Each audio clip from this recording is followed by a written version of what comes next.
Welcome. Today's masterclass will help you communicate more confidently and effectively in a forum meeting at work. Our focus is on how to express opinions and give suggestions in a professional and polite way. So I will be looking at this camera and at that camera, but I'm with you, so do not worry. By the end of this class, this session will help you learn useful expressions and vocabulary for giving opinions and suggestions. It's going to help you to understand how to sound diplomatic and professional, or at the very least, how to sound professional by choosing the right, exact, and of course, more polite words and expressions to use in a meeting scenario. So you'll be able to practice short dialogues to improve your fluency and also know what to expect when you are in a formal meeting. All right? Okay, so first of all, why does it matter? So whether you work in tech, government, NGOs, or international organizations, your ability to participate in meetings influences your visibility and of course your credibility. So speaking up respectfully and clearly can help you, and these are our key objectives today. So you would be able to share your expertise and solve problems and influence decision making, also sounding more credible, and of course creating long-lasting relationships that you're probably going to need later. Okay, so the first part is about expressing opinions formally. Let's put this down so you're not distracted by the reflection of my glasses. What has your experience, your personal experience, been like? I want you to think about it. In your meetings, either you're having meetings frequently in Portuguese or you're already able to participate in meetings in English language, what has your experience been so far? Are you in the sidelines? Are you actively participating? This is going to help us know how you should be feeling, what should be your objective in this class. Because of course, when you start watching a master class, it's nice to have a clear objective of what you want to get from that class, because I'm probably going to present multiple solutions to different pain points. So it's important for you to pick up pain points the first time and each time you watch this master class. Let's say, for example, when you're in your formal meeting, you have the behavior of being in the sidelines. Sideline being the main vocabulary here. What's in the sideline? It's a person that is not being seen, a person that does not actively participate. So you're either being quiet, just taking notes, or agreeing to every decision. If you are a person that has the behavior of being in the sidelines and you want to come out of the sidelines, you want to be seen more by participating more and giving more of your opinions, being able to be a part of the decision making process, you should focus on the expressions that we're going to talk about here, on giving opinions and suggestions, and of course also asking questions. If your objective is different, like I would like to know how to better express myself, or I would like to know how to sound more fluent, then you should be participating in this class more actively. When I ask to repeat certain expressions, you should focus on how to use those expressions, apply them in your experience already.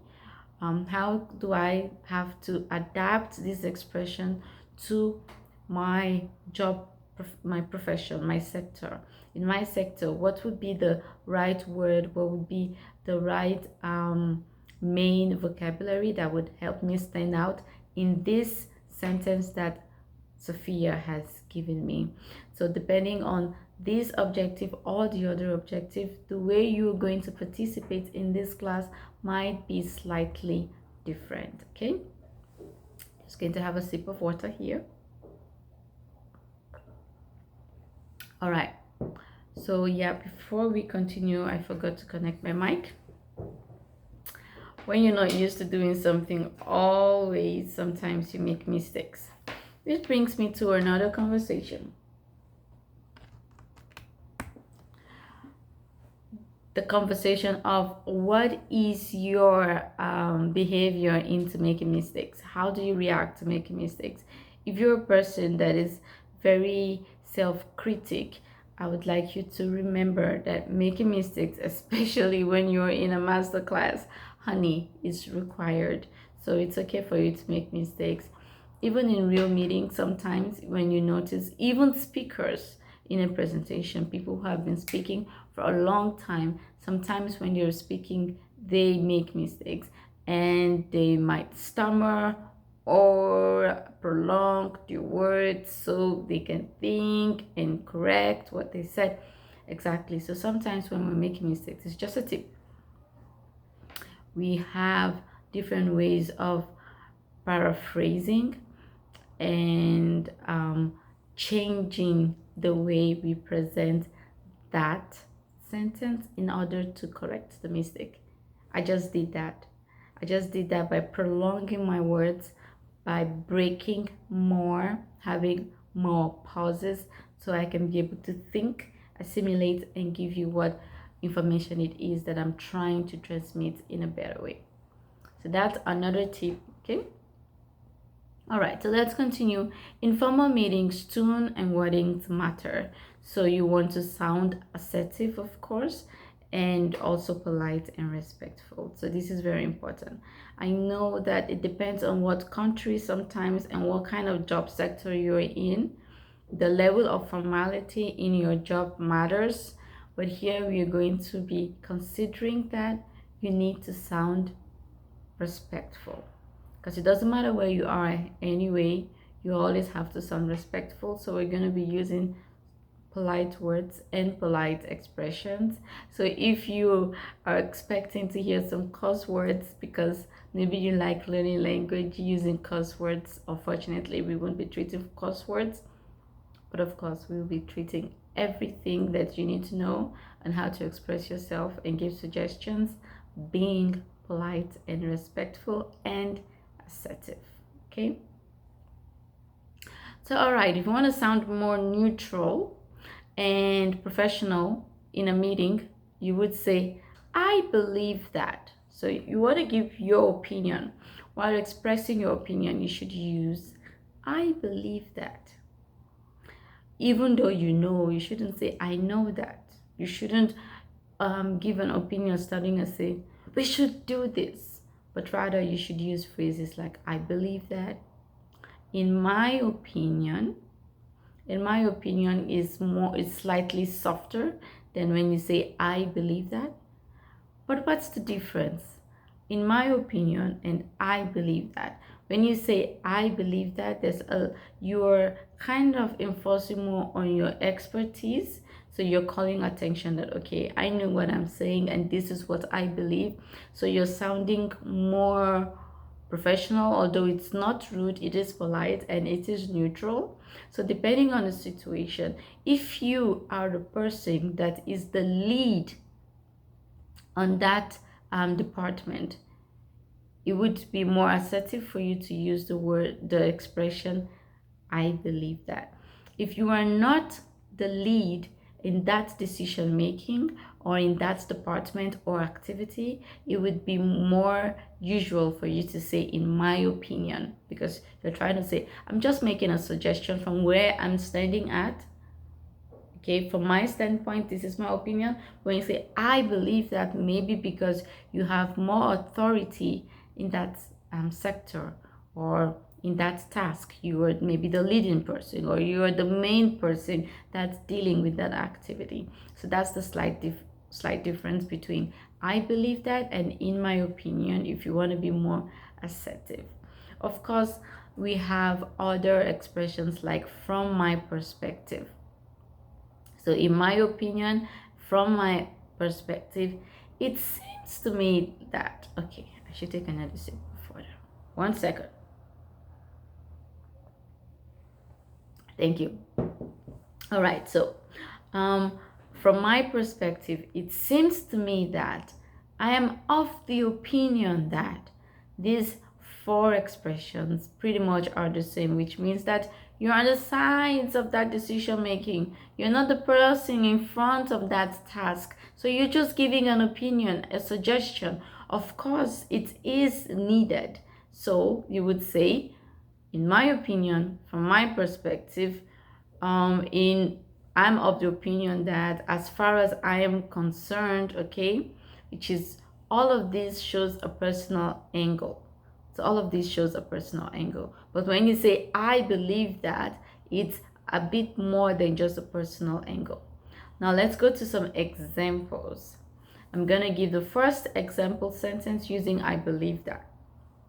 Okay, now when you use I believe that, the verb that comes after that expression has to be in ing, because I'm using the expression I believe that, so I have to explain the situation. Look at this example. I believe that launching the campaign next quarter would be more strategic. So I put the verb in ing, launching. I believe that speaking more English, or I believe that speaking English more frequently will make you sound more fluent than a person that doesn't. See, I use speaking.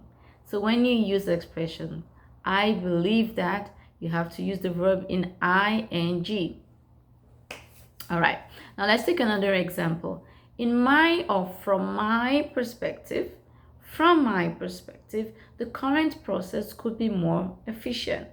So from my perspective, did I use ing? Did I use the verb in continuous? No.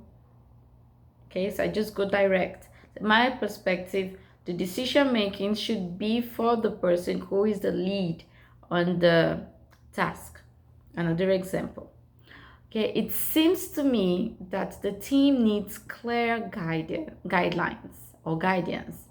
It seems to me that the team needs clearer guidelines. It seems to me that the team needs more incentive. Now you see, when I finish the expression, it seems to me that I say the team, I'm using a definite article. The same way when I say from my perspective, I use a definite article. The current process could be more efficient.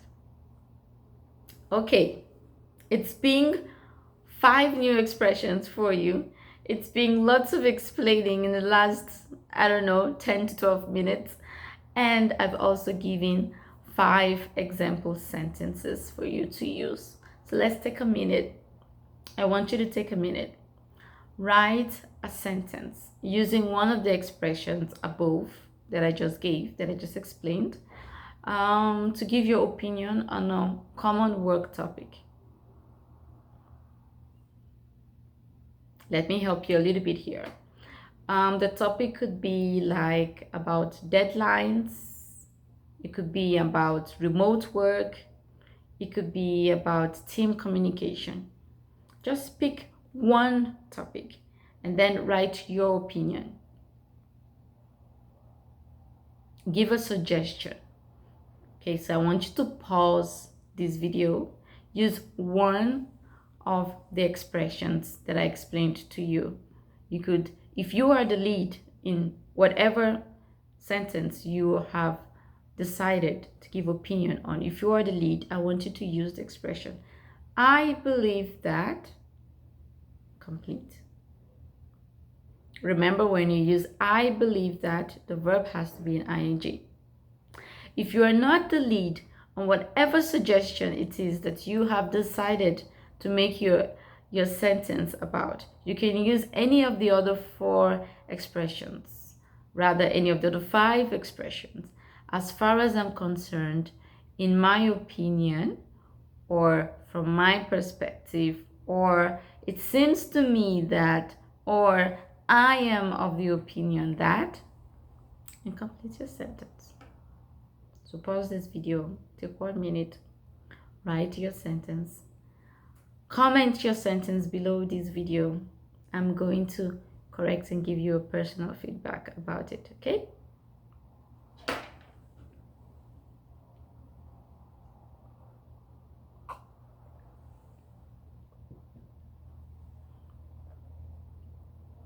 All right, now I'm gonna give you another example, another activity. Another activity is I want you to read that sentence out loud. Read that sentence you wrote out loud. And I don't want you to be alone, so I'm going to make my own sentence as well. Okay? Now, I don't know if you know this, but as well as I am a business English teacher, I also work in sales. So I am a sales representative. So I'm gonna give my own opinion. Okay? All right, so I'm gonna say, as far as I'm concerned, our email title has to be the most catching sentence in order to break the ice in talking to a lead. What's your opinion? Read your sentence. Okay, so let's continue. We have finished the first part, which is expressing opinions formally. Now we're going to the next part, which is giving suggestions politely. So we're done with opinions. Now we're going on to suggestions. When making suggestions, your goal is to offer solutions without sounding bossy or aggressive. Bossy being the main word here. What's bossy?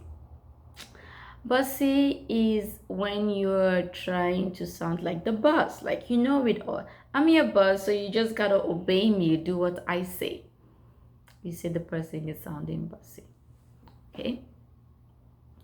So here I also have some key phrases for you to use to have a more gentle tone, sound more neutral or soft, brainstorming tone, more formal tone, more polite tone. All will depend on your situation and what you feel more comfortable in using.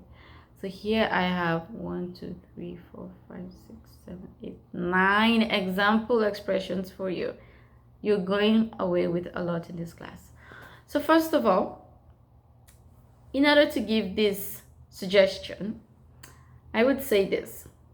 Imagine that we are in a marketing meeting. Well, I will suggest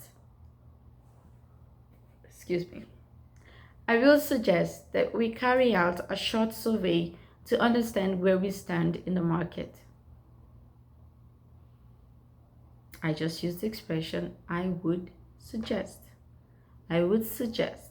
Now remember, when especially you're using expressions, you have to put the words together. I don't want you to say I would suggest. I want you to say I would suggest. Like it's one word. Put the 3 words together and say it like it's one word. Now repeat after me. I would suggest. Good. Number 2, we're going to use another model. May I? May I sounds extra polite to a lot of people, but it's just a formal way. It's a very British way, I agree, but using may sounds very formal. May I? So we're going to say, may I suggest?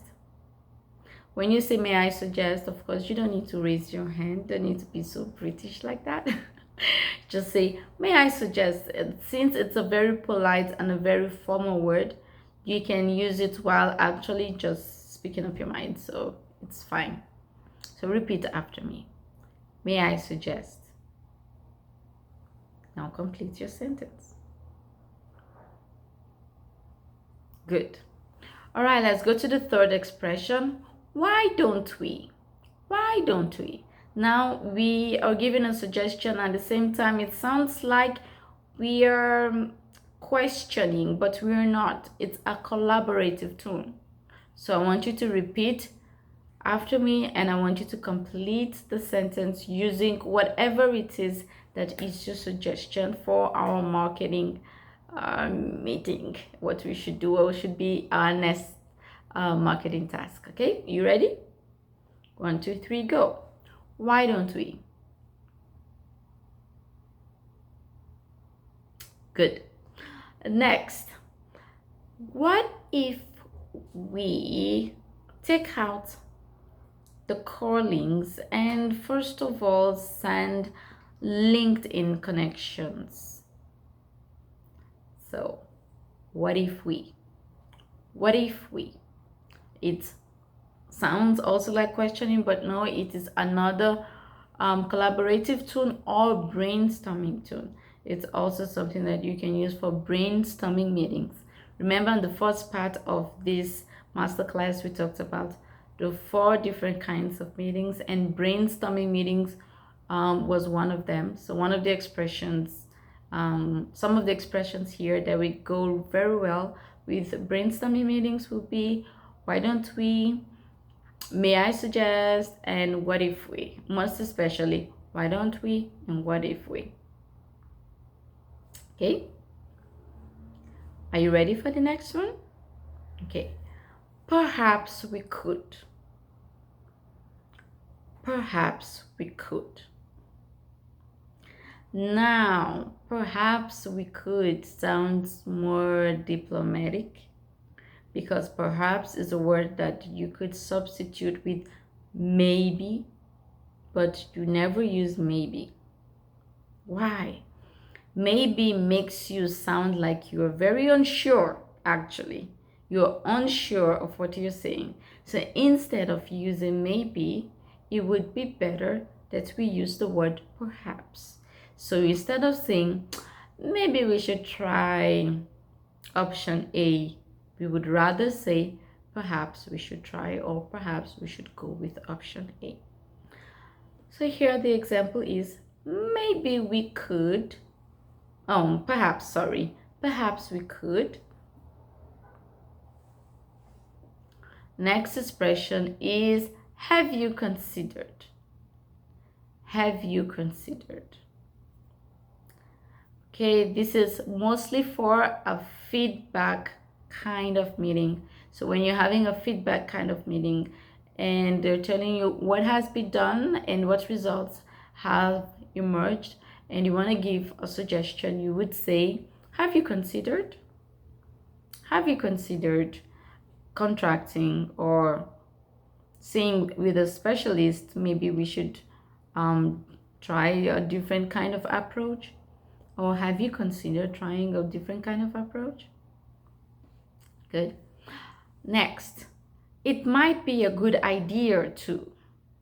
It might be a good idea to. Complete the sentence. Might be a good idea to. Okay. Next, we might want to consider. We might want to consider. Being consider the main word. So whenever you use consider, you just sound much more gentler. So using the word consider is very gentle. And we can use this kind of expression when? In a negotiating meeting. Remember we talked about negotiating meetings? So when you're in a negotiating meeting, the word consider sounds very polite and is very accepted. So you can just say, we might consider your suggestion or your approach. Maybe we get back to you on that. Or you could say, you might want to consider taking our extra services and increasing your payments. In other words, you're going to get a 5% discount. Did you see how I used this expression to just kind of restructure the way that I offered selling something? Good. Now let's go to the next.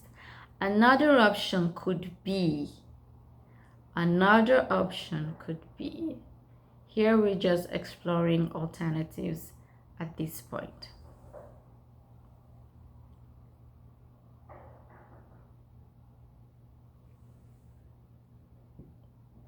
All right, so before we go to another 2 minutes, maybe I'm going to give you 2 minutes to make a mini reflection. Let me give you 3 examples. Example 1, I would suggest conducting a survey before making a final decision. Example number 2, what if we extended the deadlines by 1 week to improve quality? Example number 3. Another option could be outsourcing the design work. Good. So now I want you to take 2 minutes. Think of a recent work challenge you faced. Which of these phrases could help you suggest a solution without creating any conflict at all? Now, I want you to give me 1 or 2 short examples. Just tell me which of these expressions would help you suggest a solution without creating conflict. I want you to comment down in this video. Thank you very much. Thank you very much. Are you ready to continue?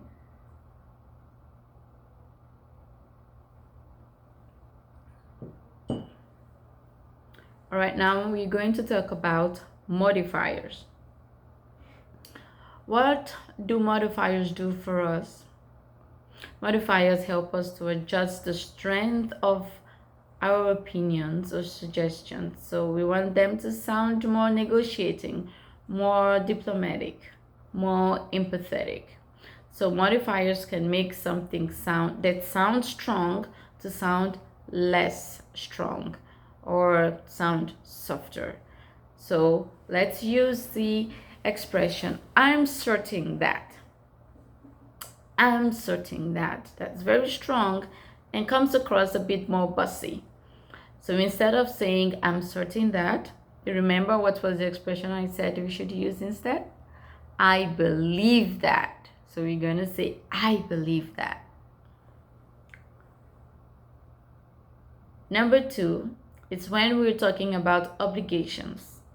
Okay, so obligations are very strong, and obligations are more effective when you're sending a message or circular or a document. But when in the meetings, we want to substitute the words like must for something softer. So instead of saying we must, you can say we might want to, we might want to. Another very strong obligation word would be essential. It's essential to. It's essential to. Instead of saying essential to, we're going to use a modifier could. It could be useful to. Or if I want to show that it's something that we always do, this is our policy in the office, I would say it has been useful to. It has been useful to. Another strong word we want to evade is to use the word I disagree. So instead of sounding so strong and saying I disagree, it brings a very negative tone and energy into meetings. We want to say I see your point, but I think. I see your point, but from my experience. I see your point, but in my opinion. So it's another way of disagreeing in a softer way. All right? Okay, so now we're just going to do something a little bit more dynamic. We are going to put everything together now. We're going to be putting what? We're going to be combining our opinions and our suggestions together. So in real meetings, we often give an opinion and follow it with a suggestion. So this is my opinion, hence here's my suggestion. So let me give you a real life example, okay? So once I was in a brainstorming meeting, and this is a sentence that I actually used. So I said, I believe the current strategy is not aligned with our goals. Perhaps we could revisit the initial objectives. This was a sentence that I used because I wasn't really getting the results that I wanted.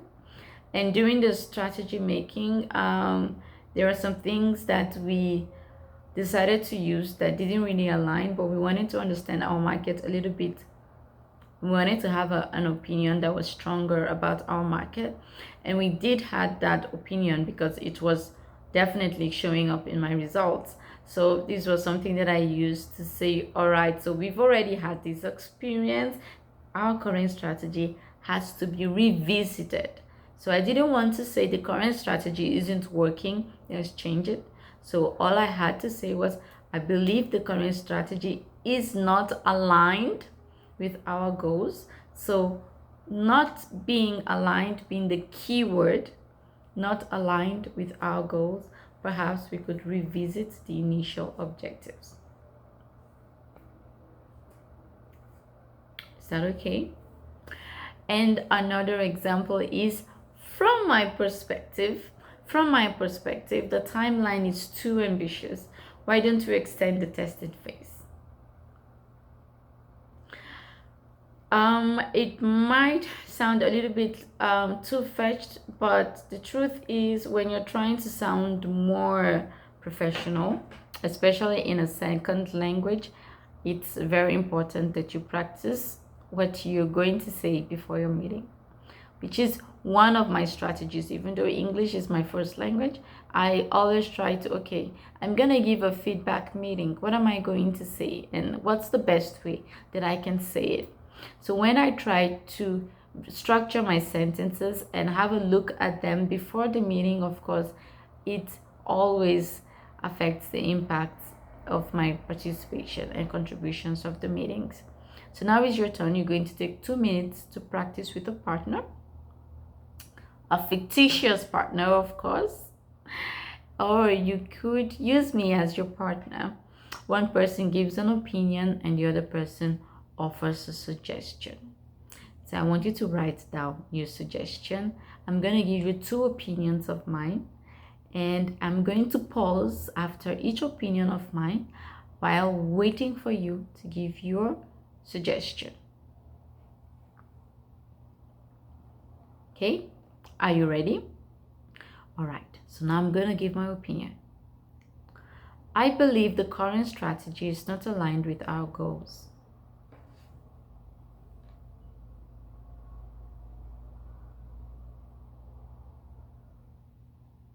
Good.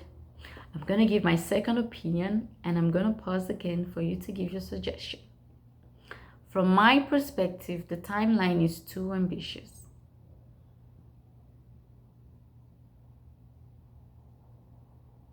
Good. I love it. Wonderful. So I would like you to go over the slides in the next stage of this content on the platform. I want you to be able to read up everything that we talked about, all the sentences and expressions that we used during this class. I'm glad that you participated and watched, and there's more for you in the next class. Goodbye.